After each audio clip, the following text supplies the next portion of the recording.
하루 평균 10만 번 박동하는 심장. 하지만 심장 근육에 혈액이 공급되지 못하면 우리 심장은 그대로 박동을 멈출 수 있습니다. 예기치 못한 돌연사의 80%가 심혈관 질환이라고 하는데요. 그 중에서도 심장 혈관이 좁아지는 협심증이 돌연사의 주된 원인으로 꼽히고 있습니다. 특히 50세 이상 중년 남성들에게 발병률이 높은데 계단을 오르거나 심한 운동을 할 때 가슴이 뻐근하고 호흡곤란 증상이 나타나면 협심증을 의심해봐야 합니다. 평소 고혈압, 당뇨와 같은 만성 질환이 있는 사람들은 협심증을 더욱 조심해야 하는데요.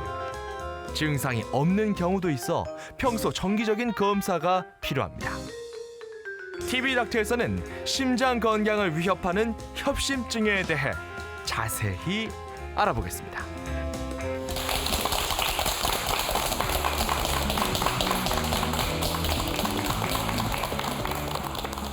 안녕하십니까. 건강을 지키는 약속 TV닥터입니다.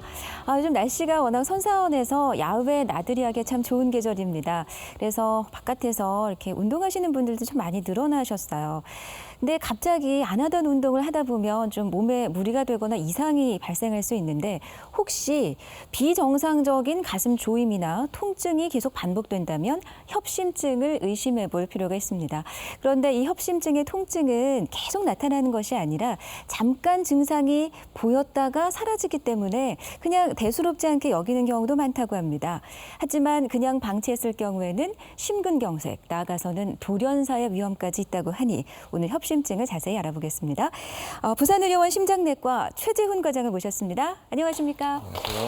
반갑습니다. 역시 선생님 혈색도 좋으시고 상당히 건강해 보이세요. 평소에 뭐 건강 관리 어떻게 하시는지요? 저는 개인적으로 자전거 타는 걸 좋아하기 때문에 자전거. 자전거를 좀 꾸준히 타려고 노력을 합니다. 하지만 네.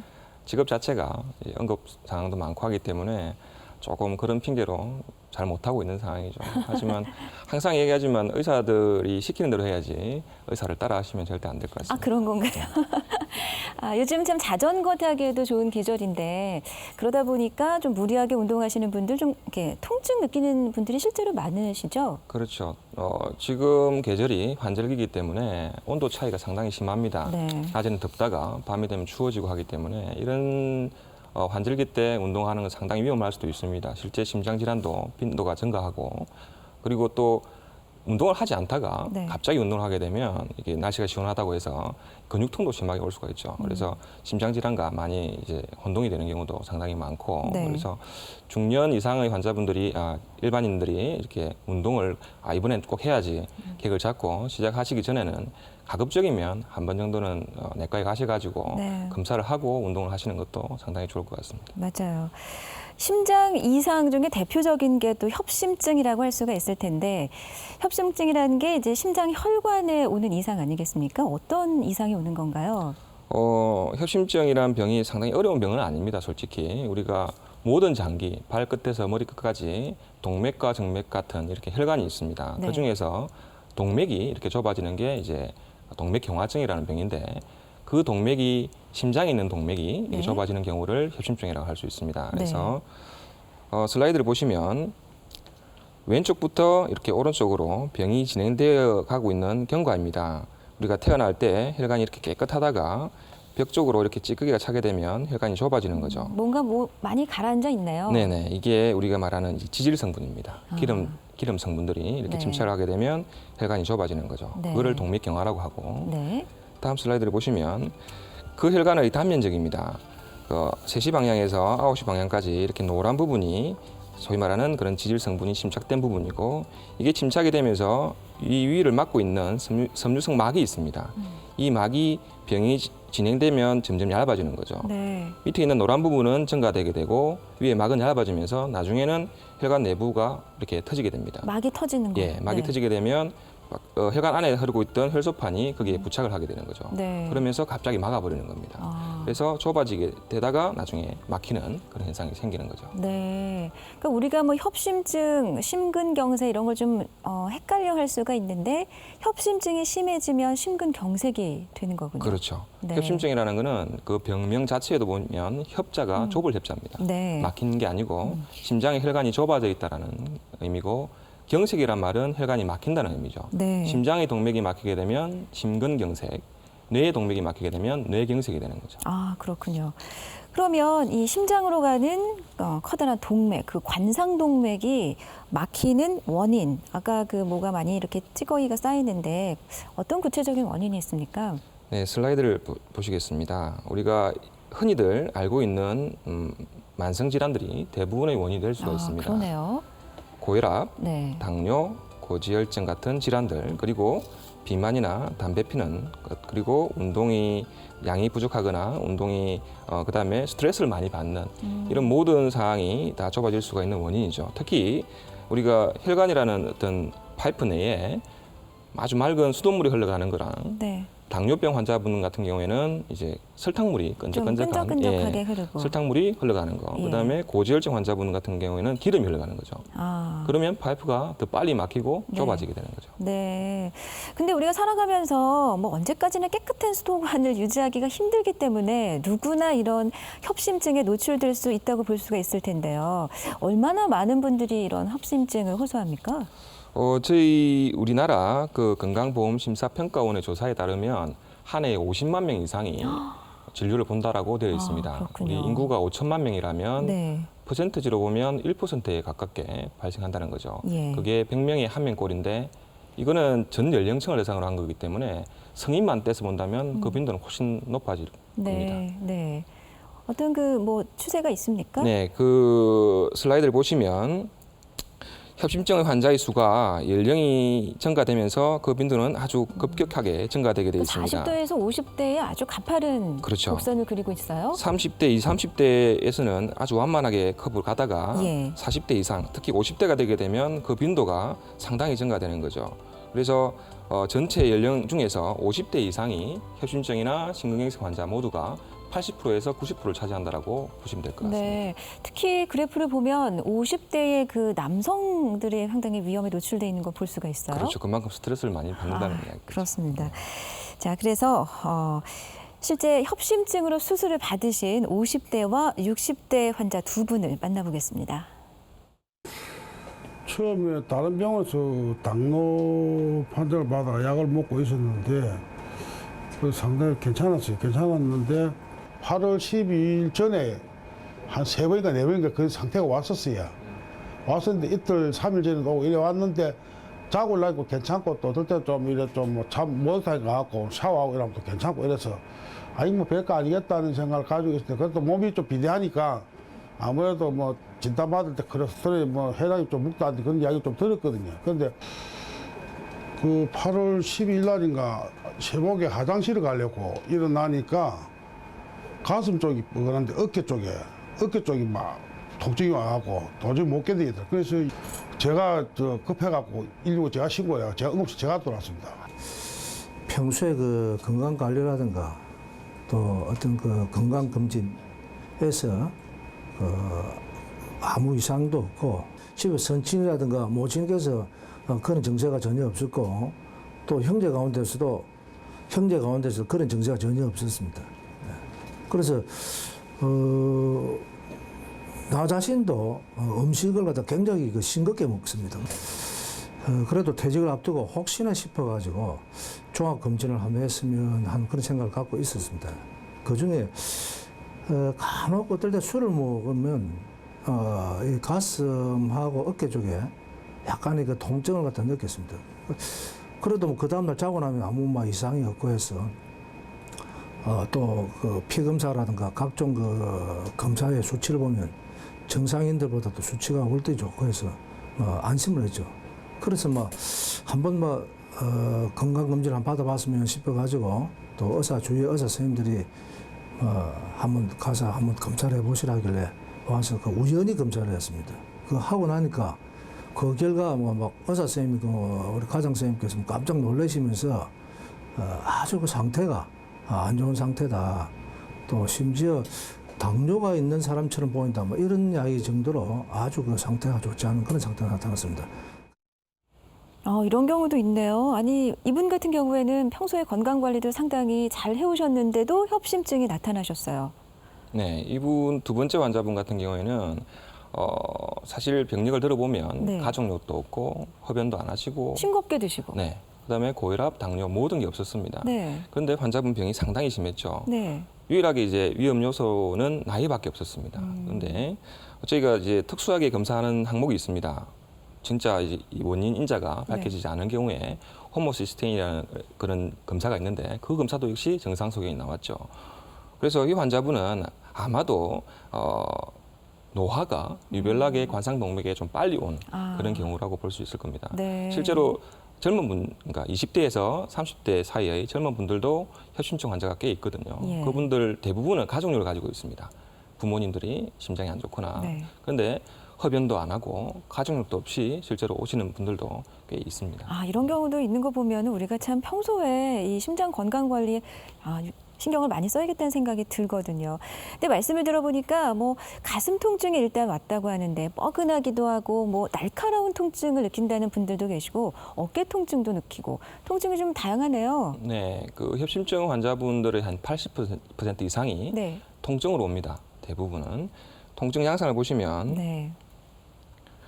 우리가 책에 나와 있는 전형적인 통증은 이제 가슴이 답답하거나 쥐어 짜는 듯한 통증, 그리고 뭔가 가슴을 압박하는 누르는 듯한 통증, 목이 막히는 듯한 기분과 함께 가슴이 답답해지는 증상, 이런 증상들이 15초 이상, 15분 이내에 통증이 사라지는 양상을 그러니까 보이고 잠깐 있습니다. 나타났다가 곧 없어지네요. 예. 예. 그리고 이 통증 자체가 운동을 하거나 네. 스트레스를 받는 그런 경우에 맥박수가 올라가거든요. 네. 맥박수가 올라가는 상황이 되게 되면 다시 재발이 되는 거죠. 그러다가 잠시 쉬면 사라지는 이런 게 계속 반복이 됩니다. 네. 그래서 이런 증상 말고도 그 밖의 증상이라 해서 쉽게 말하면 비특이적인 증상이죠. 위장장애, 메스껍거나 맹치가 바늘로 찌르는 듯한 통증이 온다든가 아니면 호흡이 이상하거나 아니면 어깨 쪽으로 방사되는 통증, 가슴이 깝깝하면서 뻗쳐나가는 통증이 오는 경우도 실제 있습니다. 어깨라면은 심장이 왼쪽이니까 왼쪽 어깨인가요? 네, 왼쪽 주로? 쪽으로. 아, 그렇군요. 그래서 이게 반복이 된다면 한 번쯤은 가슴, 심장의 원인이 아닐까 의심은 해볼 필요는 있는 네. 거죠. 근데 이런 그 협심증의 증상도 처음에 80% 정도에 나타난다고 하셨잖아요. 그럼 네. 나머지 20%는요? 실제로 협심증 환자분 중에서 10%에서 20% 사이는 통증이 없습니다. 오, 네. 특히 이제 당뇨병을 가지고 계시거나 60세 이상의 고령 환자분 같은 경우에는 예. 통증이 없는 거죠.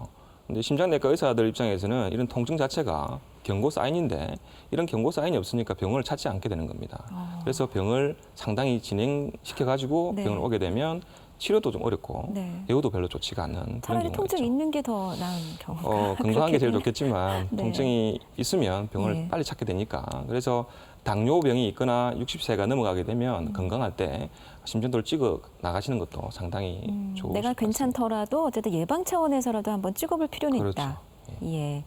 한데 이렇게 쥐어짜는 통증이 있다 하더라도 이걸 무조건 다 협심증으로 의심해 볼 수는 없지 않을까요? 비슷한 증상이 동반되는 그런 질환도 있을 거 아닙니까? 네, 흉통, 가슴 통증을 야기시킬 수 있는 질환들은 상당히 많습니다. 예. 흉통, 쉽게 말하면 흉곽 안에 있는 모든 장기에서 다 통증이 생길 수가 있기 때문에 그래프 슬라이드를 보시면 네.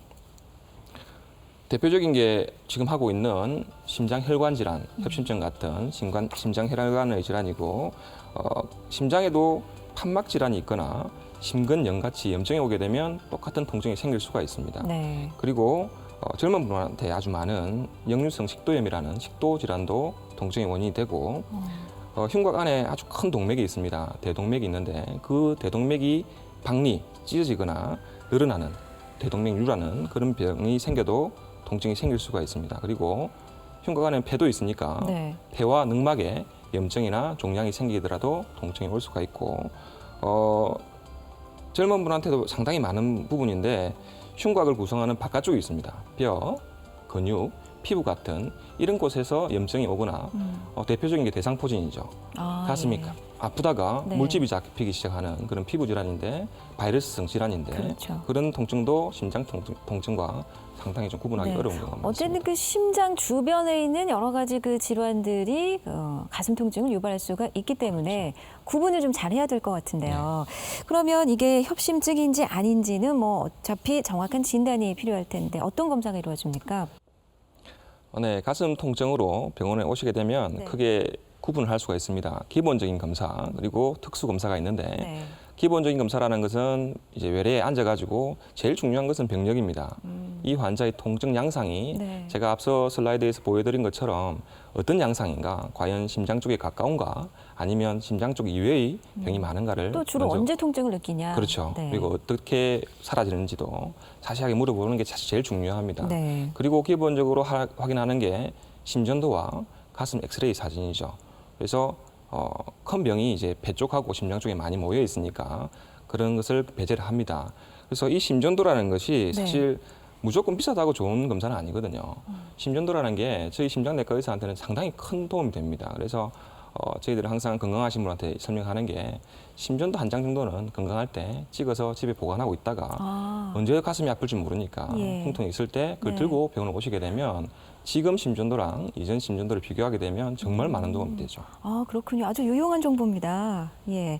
평소에 그 기본 검사, 심전도 정도는 한번 복사해서 가지고 있는 것이 좋겠다. 그러면 기본 검사에서 조금 더 들어가는 게 이제 정밀 검사잖아요. 어떻게 이루어지죠? 예, 병원을 찾으시면 우리가 운동 보아 검사라는 게 있습니다. 네. 이렇게 심장에 일정하게 부하를 줘가지고 무리를 주면서 심전도가 어떻게 변하는지 평가하는 항목이 있는데 관절이 안 좋은 분들은 이렇게 자전거를 타면서 운동 부하를 시키기도 합니다. 이제 운동했을 때 어떤 양상이 네. 나타나는지. 이 검사는 심장 초음파 검사인데요. 초음파라는 인체에 아주 무해한 그런 음파를 투과해가지고 심장의 근육이나 판막, 그다음에 기형 등을 검사할 수 있는 거죠. 네. 화면에서 보시면 왼쪽 편은 정상 심장 근육의 움직임이고 예. 오른쪽은 협심증이 아주 심한 분들 근육의 힘이 떨어진 걸 볼 수 있습니다. 아, 뭔가 이렇게 좀 느리게 뛰는 네네. 건가요?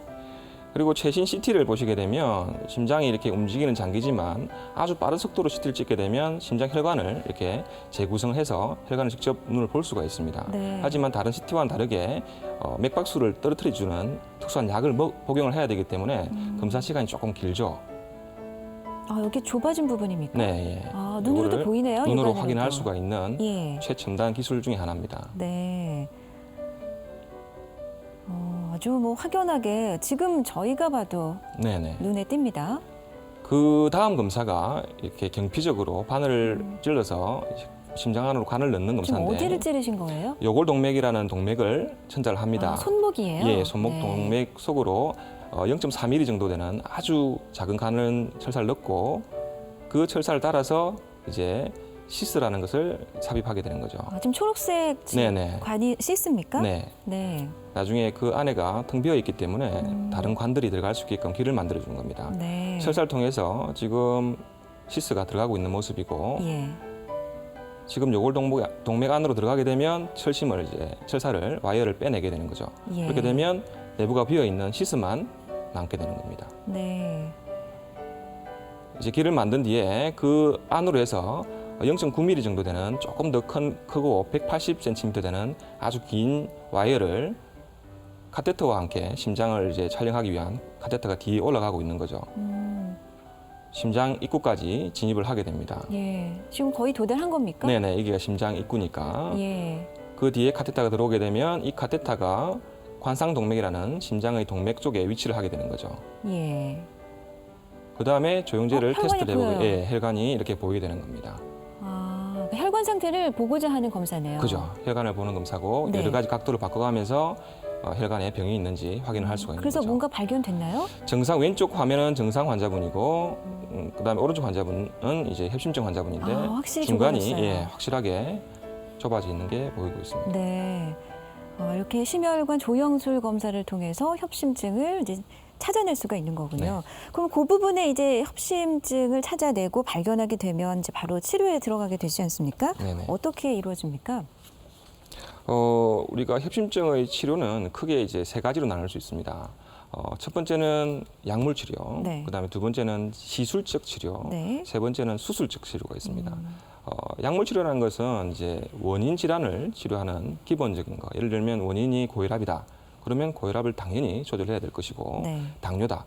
당뇨를 당연히 조절해야 될 것입니다. 그 다음에는 중요한 게 나중에도 이야기 드리겠지만 항혈소판 제제라는 게 있습니다. 이제 혈소판의 기능을 억제시켜 가지고 혈액 순환을 도와주는 네, 그러니까 피를 좀 묽게 만들어주는 그렇죠. 거죠? 네, 그렇게들 알고 계시니까. 그리고 이제 고지혈증을 같이 치료해주는 그다음에 혈관이 좁아져 있으니까 그 혈관을 이렇게 넓혀주는 이런 약물들을 기본적으로 치료를 하고 네. 시술적 치료하고 수술적 치료를 대부분 다 헷갈리는데 이제 시술적 치료는 내과에서 하는 이렇게 아주 작은 미세한 뭐 바늘이라든지 침 가지고 하는 게 시술이고 네. 수술은 외과에서 하는 외과. 거죠. 외과에서 개심을 말씀하시는 그렇죠. 건가요? 흉곽을 열어가지고 아, 예. 뭔가를 갖다 붙이고 하는 그런 거를 수술적 치료를 하는데 네. 시술적 치료는 풍선 확장술이라든지 안에 스텐트를 넣는 그런 이제 치료를 말하는 거고 네. 이제 수술적 치료는 이제 인공혈관을 갖다 붙이는 그런 치료가 될 것입니다. 예.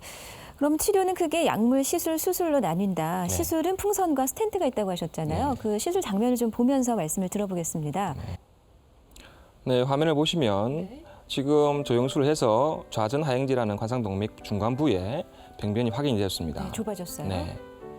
요거를 치료하기 위해서 네. 먼저 머리카락 굵기 정도의 아주 가는 이렇게 와이어를 통과시키고 있습니다. 병변을 완전 지나게 해서 위치를 확보를 합니다. 네. 하고 나면 11시 방향에서 지금 들어오고 있는 게 뭐냐 하면 아주 작은 풍선입니다. 지금 점 2개가 보이거든요. 네네, 그 까만 사이가 점? 풍선이 들어가 있는 거죠. 네. 그래서 거기다 압력을 가하게 되면 풍선이 이렇게 부풀어지면서 지금 부풀려진 건가요? 네네, 병변이 양쪽으로 이렇게 벌어지게 되죠. 예. 그 다음에는 11시 방향에서 똑같이 또 뭔가 막대 같은 게 들어오나요? 네, 스텐트입니다. 아, 그 이게 풍선 위에 금속망을 입혀놓은 그 스텐트를 안쪽 풍선을 부풀리게 되면 네. 스텐트는 병변 쪽으로 이렇게 붙게 되죠. 예.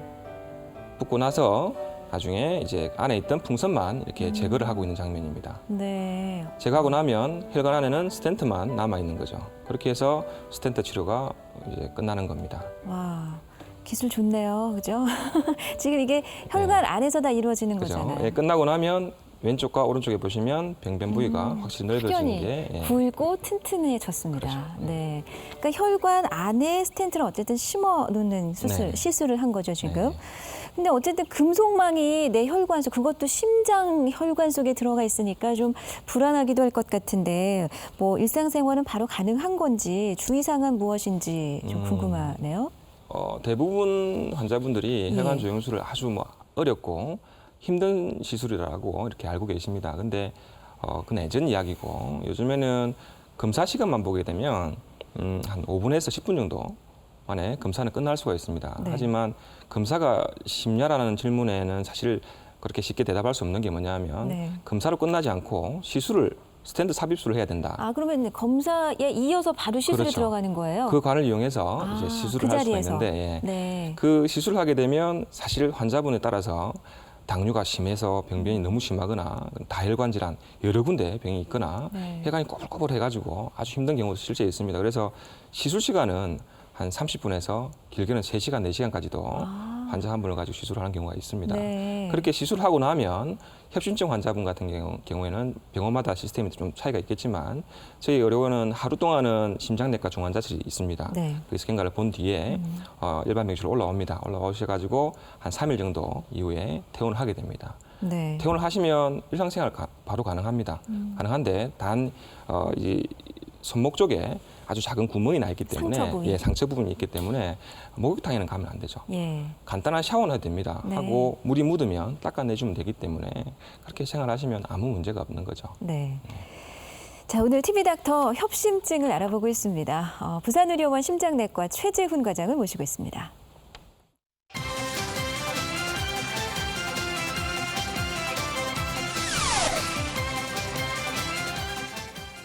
네, 방금 화면에서도 보셨듯이 그 좁아진 혈관 안에 스텐트를 넣어서 이제 혈관을 확장시켰습니다.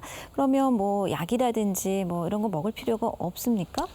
그것은 아닙니다. 아, 아니에요? 좀 안타깝게도 이 스텐트라는 거는 아까 잠시 화면을 보여드리겠지만 금속 그물망이라고 하셨잖아요. 화면을 보시면 아까 펴놓고 나온 그 금속망이 이런 판이 아닌 그물망입니다. 네. 구멍이 나 있기 아, 때문에 이렇게 생겼군요. 네네. 쉽게 설명하면 동맥경화반이라는 그런 밀가루 반죽에다가 그물망을 꽉 누르게 되면 그 그물망 사이사이로 그 밀가루 반죽이 비집고 올라오게 돼 있죠. 네, 그림이 그려집니다. 네, 그렇게 되면 다시 좁아지기 때문에 네. 그 밀가루 반죽이 올라오지 못하게끔 억제하는 약들은 반드시 먹어야 됩니다. 특히 네. 우리가 아스피린이나 클로피도그렐 같은 이제 항혈소판 제제라는 게 있는데 항혈소판 제제라는 것은 최소한 1년 동안 반드시 복용을 하라고 권유를 하고 있습니다. 네, 그럼 스텐트 시술을 하더라도 이렇게 약을 어차피 먹을 바에는 꼭 그 시술을 받아야 될까? 라는 물음표가 있네요. 네. 어떤가요? 그래서 많은 분들이 질문을 합니다. 네. 어차피 약 먹을 거 약만 먹으면 되지 않느냐. 하지만 제가 환자분들한테 항상 이야기하듯이 스텐트라는 거는 아무리 인체에 무해하다 하더라도 이물질이기 때문에 절대 좋은 것은 절대 아닙니다. 가능하면 안 넣는 게, 넣지 않는 게 분명히 좋지만 네. 아까 환자 케이스처럼 70%에서 75% 이상 아주 심한 협착이 있는 경우에는 스텐트를 넣어주는 게 어떤 사망률이라든지 기타 예후에 분명히 좋다라고 보고되고 있기 때문에 꼭 필요한 경우는 넣어야 되겠죠. 네. 근데 그 약을 계속 복용하는 그 약 아까 설명해 주신 게 항응고제라고 하셨잖아요. 혈관을 좀 묽게 해주는. 그러다 보니 지혈이 잘 되지 않는다고 합니다. 그래서 이들 하나 빼는데도 발치하는데도 사실 일반 병원에서 좀 꺼려하는 경우도 있고요. 그래서 발치를 한 환자 그리고 나아가서는 위암 치료까지 받으신 환자를 한번 만나봤습니다. 그러니까 5월 달에 하고 8월 달에 하고 또 재발이 돼가지고 또 12월 달에 했어요. 세 번 했습니다. 1년에. 심장병은 아시피릭이 꼭 필요하기 때문에 그 아시피릭 때문에 지금 발치를 일반 병원에서 못하고 여기로 오게 됐습니다. 지혈이 안 되기 때문에 아시피릭을 먹으니까 지혈이 안 되기 때문에 큰 병원으로 가라 해서.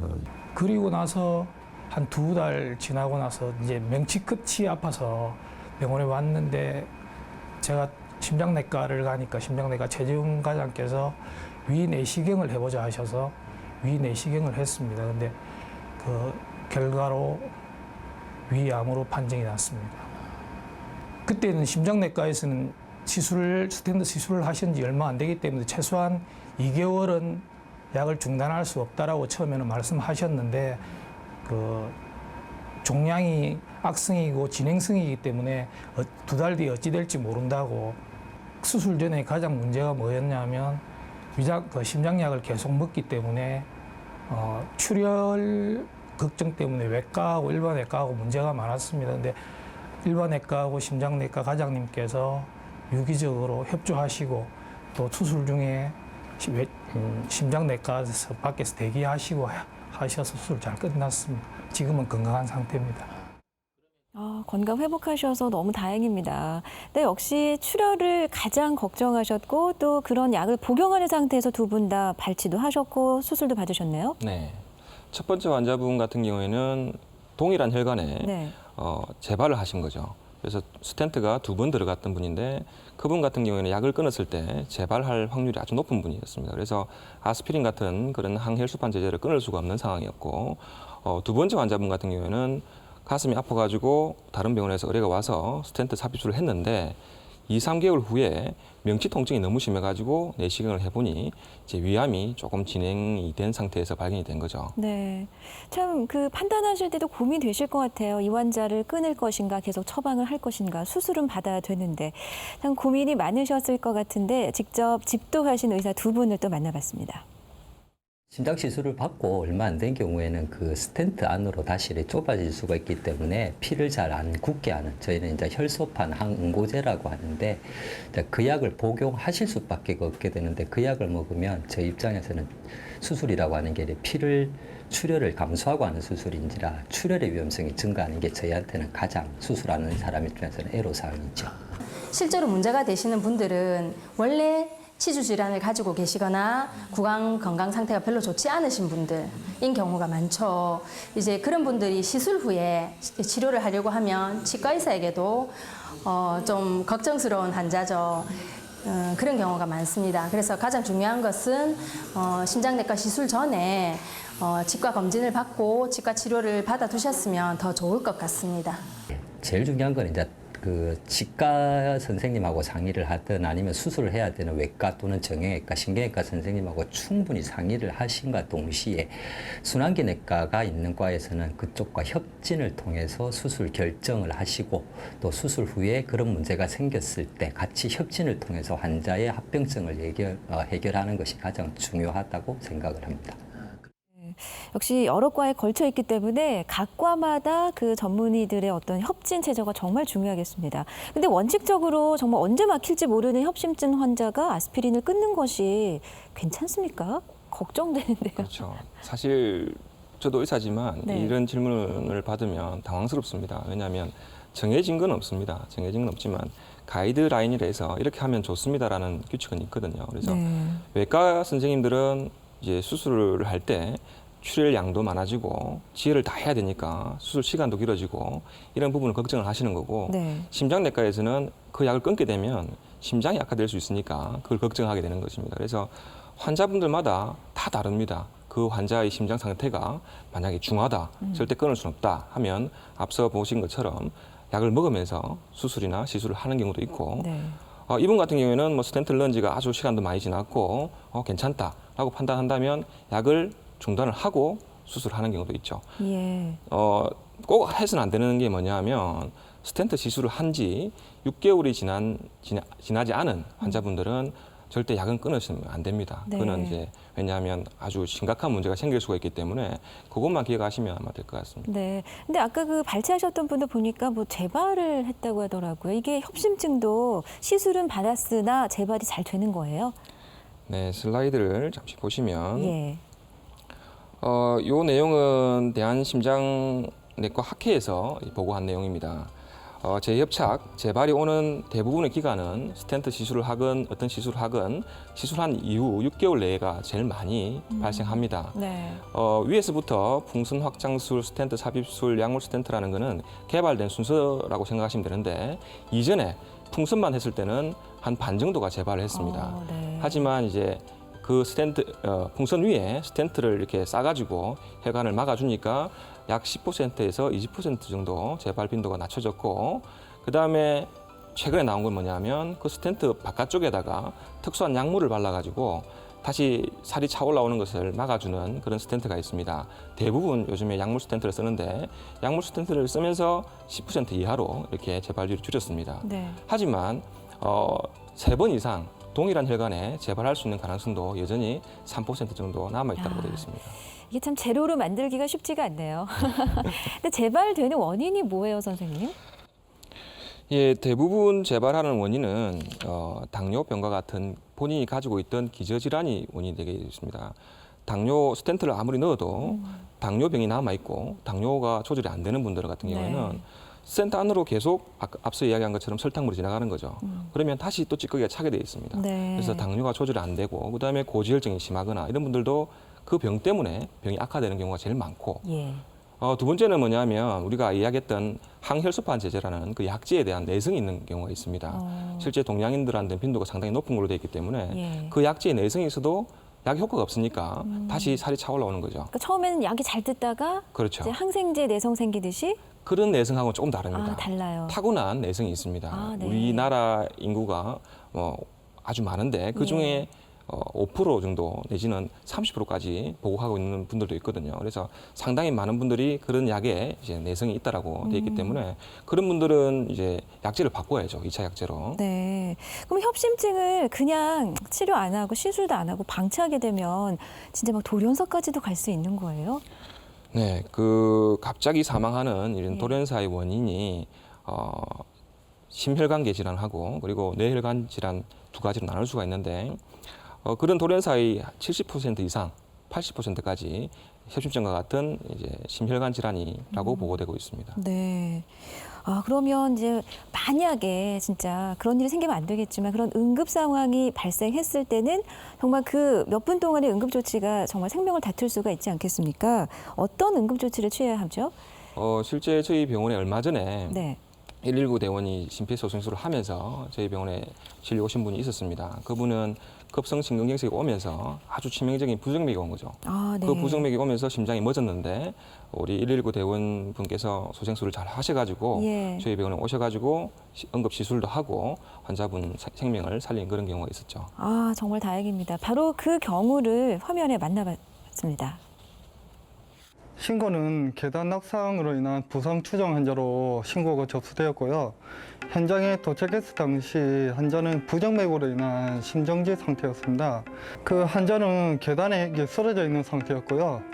그 환자분 친구분이 그 의식을 계속 확인하고 있는 그런 상태였습니다. 그래서 저희가 바로 의식을 확인하고 그 청색증이 발견돼가지고 심폐소생술과 전기 충격 처치 등으로 그 처치를 하여 심장은 회복됐고요.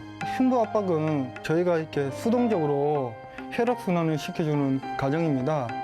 흉부 압박을 해야지 그 저희 뇌에 산소 공급이 충분하게 되기 때문에 저희 뇌는 4분 이상 그 산소 공급이 되지 않으면은 뇌 세포가 괴사가 되기 시작합니다. 그렇기 때문에 빠른 처치가 꼭 필요합니다. 아, 4분 이내에 정말 결정이 되네요. 응급조치. 일반인들도 얼마든지 할 수 있는 거죠, 사실은. 해야죠. 아, 해야죠. 예, 왜냐하면 네. 4분이라는 시간 자체가 아주 중요한 시간인데 네. 우리가 전화를 하고 119 대원이 올 때까지는 시간이 상당히 있습니다. 네. 그래서 오셔서 소생술을 하기 전까지 저희가 일반인들도 꼭 하셔야 되는 부분이죠. 네. 자, 우리도 꼭 알아야 하는 심폐소생술 그리고 자동 심장 충격기 사용법 알아보겠습니다. 네, 화면에서 보시는 것처럼 양쪽 젖꼭지 사이에 있는 흉골 부분을 손바닥을 올려서 팔을 쭉 편 상태에서 압박을 가합니다. 횟수는 분당 100회 정도의 속도로 압박을 가하고 네. 그 틈틈이 이제 인공호흡을 하시는 장면입니다. 네. 숨을 불어 넣어주고 또 누르고. 네. 근데 최근에는 압박법만으로도 충분하다라고 하죠. 이 기계는 AED기라 해서 공공장소에 비치되어 있습니다. 전원을 켜시고 환자 가슴에 패드를 부착하세요. 아, 패드 예. 부착하는 멘트가 나왔어요. 네, 멘트가 나오면 그 그림이 그려져 있습니다. 커넥터를 전멸등 옆에 꽂으세요. 그 위치에 부착한 뒤에 예. 전원 연결을 시키는 장면이고 네. 그 사이도 계속 흉부 압박은 진행되어야 됩니다. 환자에게서 떨어지세요. 아, 기계에서 접촉을 삼가라고 나오네요. 네네. 지세동 실시하세요. 주황색 충격 버튼을 지금 누르세요. 주황색 버튼을 누르시면 전기 충격이 들어가게 되어 있습니다. 네. 아, 우리가 참 어렵게 생각했지만 사실은 저렇게 친절하게 안내 멘트가 나오니까 그대로 따라하면 네네. 얼마든지 우리가 사용할 수가 있겠습니다. 그렇습니다. 자, 오늘 협심증 여러 가지 말씀을 들었는데요. 혹시 그 궁금하신 분 직접 질문해 주실 수 있는데 어떤 점 궁금하십니까? 네, 저는 평소 육고기를 즐겨 먹는데 육고기가 혈액을 탁하게 해서 혈관을 막히게 한다고 들었습니다. 네. 육고기를 먹으면 협심증에 잘 걸리는지요? 아, 뭐 소고기, 돼지고기, 뭐 네. 닭고기 많이들 즐겨 드시잖아요. 그렇죠. 저도 즐겨 먹고 있습니다. 네. 어떤가요? 사실 조금은 잘못된 정보인 것 같습니다. 우리가 육고기 안에는 기름만 있는 건 아니거든요. 네. 단백질도 있고 많은 성분들이 있기 때문에 그런 육고기를 적절하게 드시는 거는 상당히 도움이 될 겁니다. 하지만 제일 걱정하는 거는 기름이거든요. 네. 그래서 우리가 수육이라 하죠. 기름을 이렇게 쪄서 아. 이렇게 기름을 빼내고 네. 드시는 거는 크게 문제가 되지 아, 않습니다. 그 조리 방법이 중요하겠군요. 그렇죠. 예. 자, 또 다른 질문 있으신가요? 네, 해주시죠. 남편이 허심증이 있는데 사우나는 너무 좋아합니다. 네. 예. 사우나가 허심증 환자한테는 안 좋다고 하는데 그게 맞아요. 술 사실인가요? 드시고 다음 날 사우나 하시고. 그죠? 예. 걱정되실 거예요. 그죠. 어떤가요? 솔직히 사우나가 그 자체가 나쁜 건 아니죠. 하지만 그 방법이 조금 문제가 있는 건 사실입니다. 우리가 사우나뿐만 아니고 목욕탕에 가서도 어떤 분들은 냉탕, 온탕을 왔다 갔다 하시는 분들이 있거든요. 앞서 제가 처음에도 설명했지만 온도 차이가 심한 거는 혈관에 분명히 안 좋습니다. 그래서 냉탕 갔다가 온탕 갔다가 추운 겨울에 갑자기 온탕으로 들어간다든지 이런 행동 자체가 분명히 해가 되는 건 사실이거든요. 네. 근데 사우나도 방법만 제대로 한다면 오히려 사우나를 가지고 치료요법으로 나온 것도 있습니다. 심장질환. 네. 그렇기 때문에 사우나의 온도, 즉 한 60도 정도, 너무 대부분 80도가 넘거든요. 그래서 60도 정도의 적절한 온도, 그다음에 처음 시작할 때 약간 본인한테 경고를 줘야 됩니다. 이제 들어간다. 그래서 한 5분 정도 잠시 들어갔다가 나왔다가 네. 긴장하자. 그죠. 네. 한 뒤에 그다음 10분에서 15분 정도 예. 짧은 시간 하고 나오시는 게 건강에 좋죠. 아, 그렇군요. 그러니까 육고기를 즐기시더라도 사우나를 좋아하시더라도 그 방법이 상당히 중요하다는 그런 말씀이셨어요. 자, 협심증을 혹시 의심하거나 또는 예방하려고 또는 실제 치료받고 있는 분들 많이 계실 텐데 마지막으로 당부의 말씀 부탁드릴게요. 앞서 이야기한 것처럼 우리가 심장 질환 환자분들이 있으면 네. 일단 많이 겁을 냅니다. 겁을 내고 저희 지금 계절이 많이 추워지고 있기 때문에 내 심장병이 더 악화되지 않을까 많이 걱정을 하고 있습니다. 하지만 너무 걱정하지 마시고 지금 우리나라 통계를 보시게 되면 2011년도 자료를 보시게 되면 40대에서 50대 아주 일을 많이 하시는 그런 나이에서 1위가 암입니다. 사망 원인이. 네. 근데 2위가 자살이거든요. 심혈관도 아니고 뇌혈관도 아닌 네, 자살이기 그렇게 때문에. 많이 올라갔습니다. 네, 그래서 그만큼 스트레스를 많이 받고 사신다는 거죠. 그래서 운동 열심히 하시고 그다음에 드시고 싶은 거 드시면서 생활 개선 꾸준히 하시면 협심증이라는 병은 더 이상 이제 불치병도 아니고 치료가 아주 어려운 병도 아니니까 그 치료는 의사한테 맡겨두시고 네. 스트레스 받지 말고 살아갔으면 좋겠습니다. 네. 자, 우리 몸의 장기 중 어느 것 하나 뭐 중요하지 않는 것이 없겠습니다만은 심장은 정말 단 하나밖에 없는 또 잠시라도 멈추면은 즉시 생명에 위협받는 중대의 장기죠. 자, 잘 관리하셔서 튼튼한 심장 잘 유지하시기 바랍니다. 오늘 부산의료원 심장내과 최재훈 과장 모시고 좋은 말씀 나눠봤습니다. 고맙습니다. 고맙습니다.